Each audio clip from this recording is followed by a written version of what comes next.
Hello good morning दोस्तों, स्वागत है आपका आज के मुख्य समाचार की वीडियो में। जी हाँ दोस्तों, आपको यहाँ पर देखने को मिलेगी सुबह से लेकर शाम तक की सारी बड़ी खबरें, मुख्य समाचार, ब्रेकिंग न्यूज अपडेट्स के रूप में। तो दोस्तों बात करते हैं आज की पहली बड़ी खबर की। दोस्तों इससे पहले फटाफट जान लेते हैं चीनी बीमारी यानी कि कोरोना महामारी की आज की ताजा अपडेट को। तो दोस्तों आपको बता दें कि भारत में अब तक संक्रमित मरीजों की संख्या बढ़ती जा रही है और यह संख्या 30,000 के करीब पहुँच चुकी है, जबकि 7,000 से अधिक मामले सही हो चुके हैं। और आपको बता दें कि 900 से अधिक लोगों की अब तक मौत हो चुकी है। दोस्तों हो सकता है जब तक आप ये वीडियो देख रहे हो तब तक ये आंकड़ा और भी बढ़ गया हो। इसी के साथ बढ़ते आज की अगली बड़ी खबर की ओर। जी हाँ, लॉकडाउन में सबको मिलेगा फ्री राशन, एक राष्ट्र एक राशन कार्ड योजना के तहत सुप्रीम कोर्ट ने दिए निर्देश। जी हाँ, सुप्रीम कोर्ट ने केंद्र से कहा कि कोरोना वायरस लॉकडाउन अवधि के दौरान एक राष्ट्र एक राशन कार्ड योजना को अपनाने के लिए अस्थायी रूप से व्यवहारिकता पर विचार करे। बता दें कि केंद्र सरकार की ये योजना इस साल जून में शुरू होने वाली है। उच्चतम न्यायालय ने केंद्र से कहा कि वह अभी एक राष्ट्र एक राशन कार्ड योजना अपनाने की संभावना पर विचार करे, ताकि कोरोना वायरस महामारी की वजह से देश में लागू लॉकडाउन के दौरान पलायन करने वाले कामगारों और आर्थिक रूप से कमजोर वर्ग के लोगों की रियायती दाम पर खाद्यान्न मिल सके। क्या है एक राष्ट्र एक राशन कार्ड योजना? आपको बता दें कि एक देश एक राशन कार्ड मोदी सरकार की एक महत्वाकांक्षी योजना है, जिसके तहत पूरे देश में पीडीएस धारकों को देश में किसी भी कोने में सार्वजनिक वितरण प्रणाली के दुकानों से अनेक हिस्सा का राशन मिल सकेगा। जी हाँ, आपको बता दें कि उपभोक्ताओं के हिसाब से देश के सबसे बड़े राज्य उत्तर प्रदेश और बिहार में भी 1 जून से ही इस योजना को लागू करने की तैयारी है। इसके साथ ही उत्तराखंड, ओडिशा और हिमाचल प्रदेश में भी इस योजना को शुरू करने की तैयारियां है। अगली बड़ी खबर है, लॉकडाउन के बाद क्या 4 मई से ट्रेन चलेगी? आज की बैठक में हो सकता है बड़ा फैसला। जी हाँ, रेल मंत्रालय और भारत सरकार के वरिष्ठ अधिकारियों की बुधवार यानी कि आज के दिन महत्वपूर्ण बैठक होने जा रही है। इस बैठक में देश में ट्रेन फिर से शुरू करने को लेकर चर्चा की संभावना है। सूत्रों के मुताबिक लॉकडाउन के बाद की स्थिति को देखते हुए ये मीटिंग काफी महत्वपूर्ण मानी जा रही है। इस बैठक में कोरोना संकट के बीच रेलवे के अलग अलग पहलुओं पर भी चर्चा होने की उम्मीद है। जी हाँ दोस्तों, आपको बता दें कि भारतीय रेल ने 22 मार्च से ही अपनी सारी पैसेंजर ट्रेनें रद्द कर दी थी। फिलहाल ट्रेनें को 3 मई यानी लॉकडाउन के अंतिम दिन तक रद्द रखा गया है। हालांकि 14 अप्रैल से रेलवे ने आगे की किसी भी तारीख के लिए टिकटों की बुकिंग पर रोक लगा दी है। बता दें कि मौजूदा समय में भारत में हर रोज 1500 के करीब कोरोना संक्रमण के नए मामले सामने आ रहे हैं। भारत में मरीजों की संख्या भी 30,000 के करीब पहुंच चुकी है। ऐसे में सूत्रों की माने तो 3 मई के बाद भी ट्रेनों के जल्द शुरू होने की आसार कम है। जी हाँ, आपको बता दें कि रेलवे परिचालन पर फैसला हो सकता है। कई राज्यों ने प्रवासी मजदूरों को वापस भेजने के लिए स्पेशल ट्रेनें चलाने की मांग की है। दूसरी तरफ रेलवे के पास ऐसी भी सलाह आई है कि शुरू में जब भी ट्रेनों को चलाया जाए तो इसमें एसी कोच ना हो, ताकि संक्रमण के खतरे को कम किया जा सके। साथ ही जो भी ट्रेनें चलाई जाए वो रेड जोन में ना हो। इसके अलावा ट्रेनों को एक स्टेशन से दूसरे स्टेशन के बीच चलाया जाए और दोनों ही जगहों पर मुसाफिरों की पूरी स्कैनिंग हो। इससे बीच के स्टेशन पर मॉनिटरिंग का मुश्किल काम नहीं करना होगा। जी हाँ, रेलवे में इस बात की भी चर्चा है कि शुरू में सीमित संख्या में मुसाफिरों को सफर करने की अनुमति दी जाए। माना जा रहा है कि इन तमाम पहलुओं पर बुधवार की मीटिंग में चर्चा की जाएगी और इस तरह के ट्रेनें ऑपरेशन में आने वाली परेशानियों की संभावना पर भी विचार किया जाएगा। हालांकि ट्रेनों को कब तक बंद रखा जाए, इस पर अंतिम फैसला केंद्र सरकार को करना है। अगली बड़ी खबर है, इस दिन से भारत में खत्म हो जाएंगे कोरोना वायरस संक्रमण के नए केस। जी हाँ, पूरी दुनिया कोरोना वायरस की चपेट में है। हर किसी के मन में सवाल है कि यह वायरस का संक्रमण काल कब खत्म होगा। जी हाँ, सिंगापुर यूनिवर्सिटी ने बताया कि कब तक देशों में कोरोना वायरस का प्रकोप खत्म हो जाएगा। जानिए इस यूनिवर्सिटी ने भारत के बारे में क्या जानकारियां दी है। जी हाँ दोस्तों, आपको बता दें कि सिंगापुर यूनिवर्सिटी के डेटा आधारित इनोवेशन लैब ने गणितीय आंकड़ों के जरिए शोध कर अनुमान लगाया है कि 31 जुलाई 2020 तक कोरोना के नए केस आना बंद हो जाएंगे, यानी अगले 2 महीने में इसका असर कम हो सकता है। जी हाँ, बता दें कि स्वास्थ्य मंत्रालय के बताए आंकड़ों के मुताबिक भारत में दूसरे देशों की तुलना में रिकवरी रेट कहीं ज्यादा है, जबकि केसों के दुगना होने की रफ्तार भी धीमी है। देश के 80 जिले ऐसे हैं जहां बीते 7 दिनों से कोई भी कोरोना संक्रमण का केस सामने नहीं आया है। जी हाँ दोस्तों, आपको बता दें कि कोरोना वायरस से सबसे ज्यादा संक्रमित देश के टॉप 15 जिलों में दिल्ली, मुंबई, अहमदाबाद, इंदौर, जयपुर,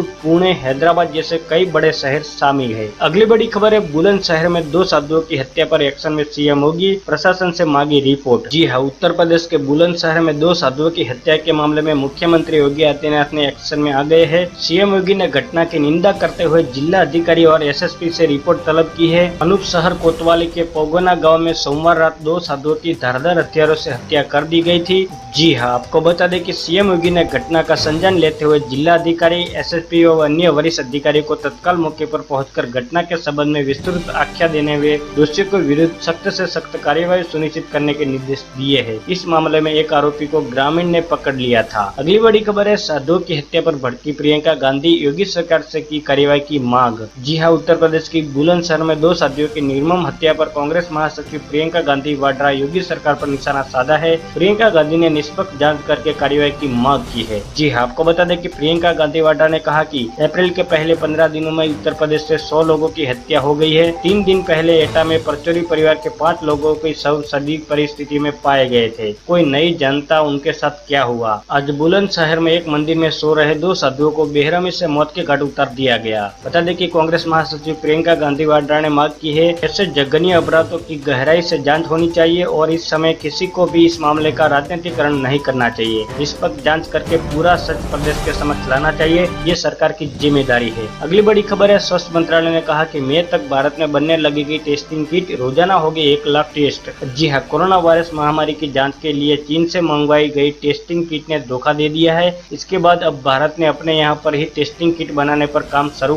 कर दिया है। जी हाँ, आपको बता दें कि केंद्रीय स्वास्थ्य मंत्री डॉक्टर हर्षवर्धन ने मंगलवार को इसी मसले पर एक रिव्यू बैठक की थी। स्वास्थ्य मंत्री ने कहा कि जल्द ही हम अपने यहाँ टेस्टिंग किट बना लेंगे, जिसके बाद एक दिन में 1 लाख टेस्ट किए जा सकेंगे। अगली बड़ी खबर है, यूपी में योगी सरकार का आदेश, 1 साल तक किसी स्कूल ने फीस बढ़ाई तो होगा एक्शन। जी हाँ, कोरोना की महामारी से जनता परेशान है। लॉकडाउन के कारण उद्योग व्यापार काम धंधे सब बंद है। आमदनी बंद होने से कई परिवार परेशान है। ऐसे में उत्तर प्रदेश की योगी सरकार ने बड़ा फैसला लिया है। योगी सरकार ने स्कूलों में 1 साल तक फीस बढ़ाने पर रोक लगा दी है। सरकार ने इससे संबंधित आदेश जारी कर दिए हैं। जी हाँ दोस्तों, आपको बता दें कि सरकार की ओर से जारी किए गए आदेश में कहा गया कि किसी भी स्कूल ने फीस बढ़ाई तो कड़ी कार्रवाई की जाएगी। सोमवार की देर शाम जारी किए गए आदेश में साफ कहा गया कि शिक्षा सत्र 2020-21 के दौरान किसी भी स्कूल में फीस वृद्धि नहीं होगी। ये आदेश सभी बोर्ड के प्रत्येक स्कूल पर लागू होगा।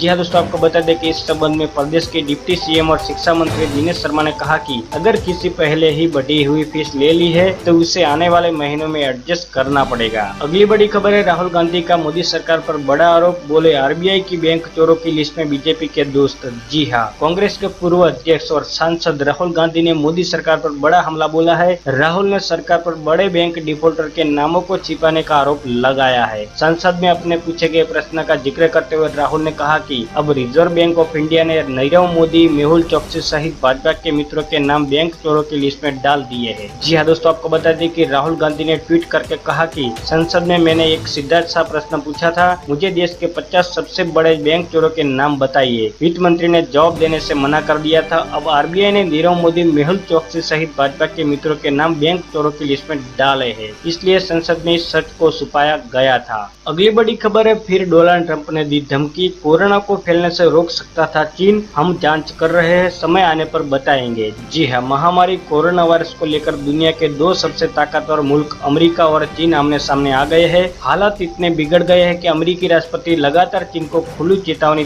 दे रहे हैं। डोनाल्ड ट्रंप ने सोमवार को व्हाइट हाउस में पत्रकारों से बात करते हुए कहा कि चीन कोरोना वायरस को फैलने से रोक सकता था, हम जांच कर रहे हैं और आपको उचित समय पर बताएंगे। जी हाँ, आपको बता दें कि अमेरिकी राष्ट्रपति चीन पर हमला साधते हुए कहा कि ऐसे कई तरीके हैं जिनसे आप उन्हें जवाबदेह बना सकते हैं, हम बहुत गंभीर जांच कर रहे हैं, जैसा कि आप शायद जानते हैं, और हम चीन से खुश नहीं है। डोनाल्ड ट्रंप ने आगे कहा कि हम पूरी स्थिति से खुश नहीं है, क्योंकि हमारा मानना है कि कोरोना वायरस को फैलने से रोका जा सकता था, ये पूरी दुनिया में नहीं फैलता। जी हाँ, बता दें कि उन्होंने कहा कि हम गंभीर जांच कर रहे हैं और आपको उचित समय पर बताएंगे। ट्रंप ने आगे कहा कि हमारे देश में अनावश्यक कितनी मौतें हुई है, इसे रोका जा सकता था। आज पूरी दुनिया इससे पीड़ित है। कम से कम 184 देश कोरोना की चपेट में आ गए हैं। गौरतलब है कि चीन से उत्पन्न कोरोना वायरस महामारी को लेकर दोनों देश के नेताओं के बीच काफी बयानबाजी चल रही है। अगली बड़ी खबर है, कांग्रेस का बड़ा आरोप, पालघर को सांप्रदायिक रंग दे रही है बीजेपी, अब बताए योगी राज में क्या हुआ। जी हाँ, बुलंदशहर में 2 साधुओं की हत्या का मामला तूल पकड़ता जा रहा है। कांग्रेस प्रवक्ता रणदीप सुरजेवाला ने कहा कि पालघर की घटना को सांप्रदायिक रंग देने वाली भारतीय जनता पार्टी बीजेपी बताए कि इस मामले में राज्य सरकार द्वारा अब तक क्या किया गया है।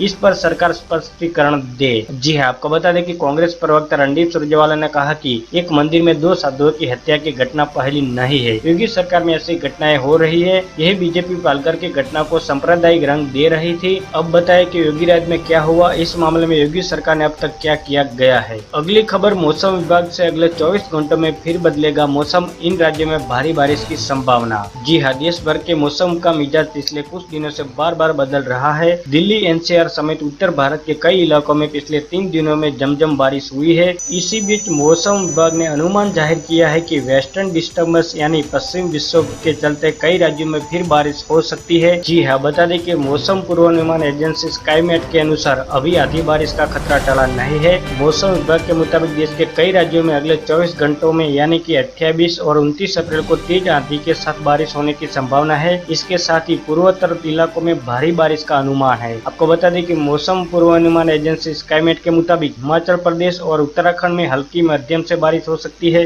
जबकि जम्मू कश्मीर, लद्दाख और उत्तरी पंजाब में कुछ जगहों पर हल्की बारिश की संभावना है। वहीं आपको बता दें कि गुजरात, मध्य महाराष्ट्र, मराठवाड़ा, दक्षिण पश्चिमी और पूर्व उत्तर प्रदेश, छत्तीसगढ़, बिहार और झारखंड में भी कुछ जगहों पर हल्की बारिश हो सकती है। दोस्तों, आपको हमारी ये जानकारी अच्छी लगी है तो हमें अपनी राय कमेंट सेक्शन में जरूर बताएं और वीडियो अच्छा लगे तो लाइक करो, ज्यादा से ज्यादा शेयर कीजिए अपने दोस्तों के साथ फेसबुक और व्हाट्सएप पर। अगर आप हमारे चैनल पर पहली बार आए तो चैनल को सब्सक्राइब करके बेल आइकन जरूर दबा दीजिएगा, ताकि आप और हम आपस में जुड़े रहेंगे और रोजाना एक दूसरे के साथ काम की खबरें शेयर कर पाएंगे। बस अभी इतना ही, धन्यवाद। वंदे मातरम, भारत माता की जय।